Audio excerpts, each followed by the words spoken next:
Salam sejahtera, terima kasih karena bersama dengan saya di Nazilin Unity Channel. Yang panas sekali dalam politik Malaysia sekarang ini ialah, adakah kemungkinan MCA akan bubar dan sertai DAP? Ini jawapan daripada Anthony Loke, Setiausaha Parti Politik DAP.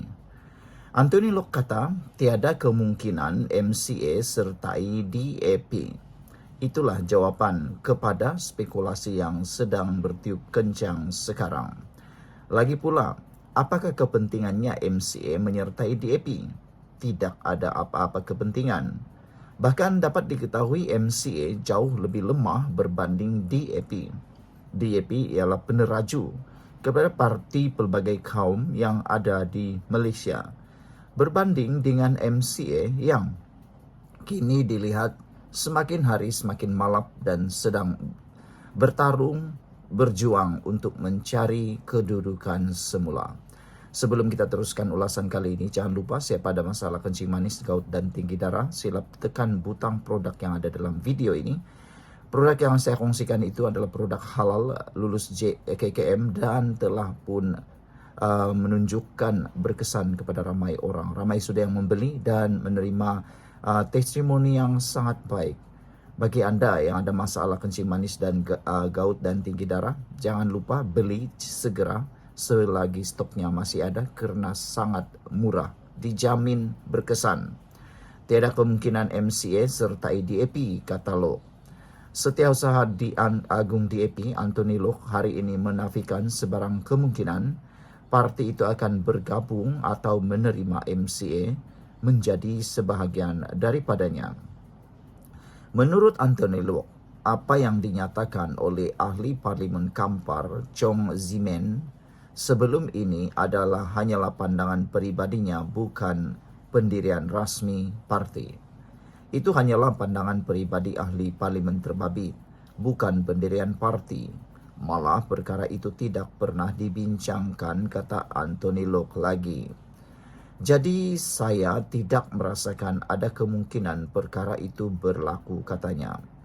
Dia boleh bagi pandangan, tapi bagi saya yang pertamanya, ini bukan pendirian parti dan kedua, saya tidak nampak ada kemungkinan seperti itu, katanya seperti dilaporkan Harian Metro. Anthony Loke yang juga Menteri Pengangkutan berkata demikian pada satu majlis kementeriannya di Seremban. Semalam, Chong mencadangkan agar MCA dibubarkan dan diserap ke dalam DAP ketika perbalahan antara UMNO dan Bersatu sedang memuncak. Dia berkata, cadangan Presiden Bersatu Muhyiddin Yassin agar UMNO dibubarkan dan menyertai Bersatu lebih sesuai ditujukan kepada MCA. Menurut Chong, kemenangan 2 kerusi Parlimen MCA pada pilihan raya lalu hanya berlaku atas sokongan UMNO, maka parti itu tidak lagi mewakili suara masyarakat Cina. Chong turut mencadangkan agar MCA menyerahkan semula 2 kerusi itu kepada UMNO dan seterusnya menyertai DAP. Terdahulu, kenyataan Muhyiddin dibuat sebagai maklum balas kepada cadangan asal daripada veteran UMNO yang mencadangkan pimpinan Bersatu membubarkan parti itu dan kembali menyertai UMNO. Sebelum ini, Timbalan Presiden Bersatu Hamzah Zainuddin menyatakan kesediaan partinya untuk bekerjasama dengan UMNO atas dasar berkongsi ideologi yang sama. Namun demikian, ramai pengulas politik dan pengikut politik juga para penyokong UMNO Barisan Nasional tidak setuju sama sekali dengan cadangan dan kehendak Timbalan Presiden Bersatu Hamzah Zainuddin menyatakan kesediaan partinya untuk bekerjasama dengan UMNO atas dasar berkongsi ideologi yang sama atau serupa. Kata mereka, biarkan Bersatu terus bergelut, jangan selamatkan mereka, kata pengulas politik juga para penyokong UMNO BN. Kata mereka ataupun Bersatu sudah hianat terhadap UMNO, kenapa nak selamatkan mereka lagi?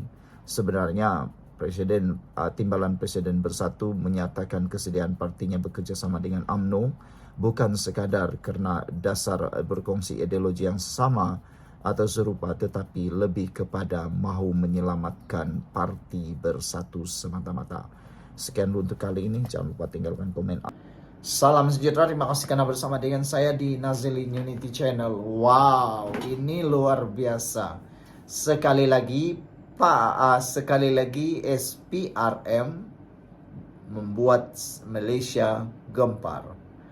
Kali ini Tan Sri dalam siasatan SPRM. Pihak Suruhanjaya Pencegahan Rasuah Malaysia SPRM sedang menyiasat seorang individu yang bergelar Tan Sri ekoran siasatan terhadap tuntutan palsu berjumlah ratusan juta ringgit di dalam sebuah proyek lebuh raya di Lembah Kelang. Seorang Tan Sri kini di bawah radar SPRM berhubung kes ini, kata sumber lapor New Street Times. SPRM mengalihkan tumpuan kepada Tan Sri ini selepas menahan seorang bekas ketua pegawai eksekutif CEO syarikat konsesi lebuh raya kerana disyaki bersubahat dalam mengemukakan tuntutan palsu. Sebelum kita teruskan ulasan kali ini, jangan lupa siapa yang ada masalah kencing manis, gout dan tinggi darah, tekan butang produk yang ada dalam video ini. Karena produk ini saya kongsi karena ramai orang yang guna dan ramai sudah yang mengalami penyembuhan. Jangan lupa beli cepat karena harganya murah dan juga berkesan, lulus KKM dan juga halal. Tidak rugi untuk mencoba, mana tahu rezeki Anda untuk sehat pula melalui produk yang saya kongsikan ini. Baiklah saudara, seorang Tan Sri kini di bawah radar SPRM berhubung kes lebuh raya ataupun projek lebuh raya di Lembah Kelang yang mana melibatkan tuntutan palsu berjumlah ratusan juta ringgit. Wow, ini bukan satu jumlah yang kecil, ini jumlah yang sangat besar. SPRM telah pun mengalihkan tumpuan kepada Tan Sri ini selepas menahan seorang bekas ketua pegawai eksekutif CEO syarikat konsesi lebuh raya kerana disyaki bersubahat dalam mengemukakan tuntutan palsu.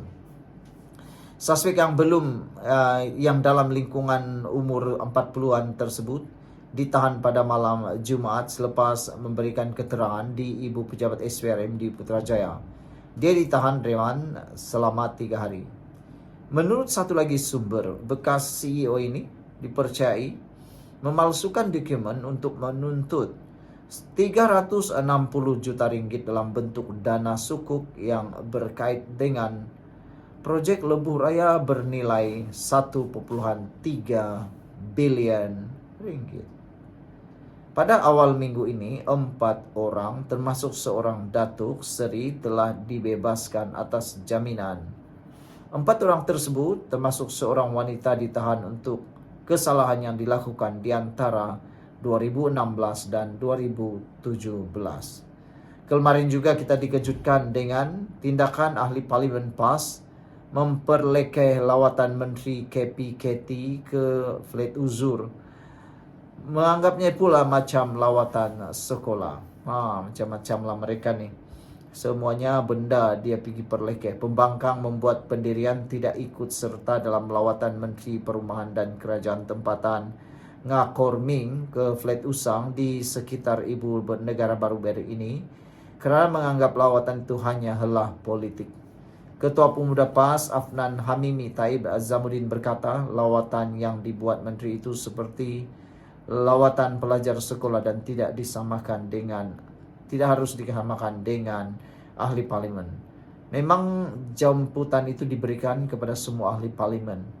Saya sendiri dapat jemputan itu melalui email. Kita buat pendirian untuk tidak bersama dalam lawatan itu kerana pada pandangan kami, lawatan itu hanya sekadar kosmetik, katanya lagi. Sekian untuk kali ini, jangan lupa tinggalkan komen Anda.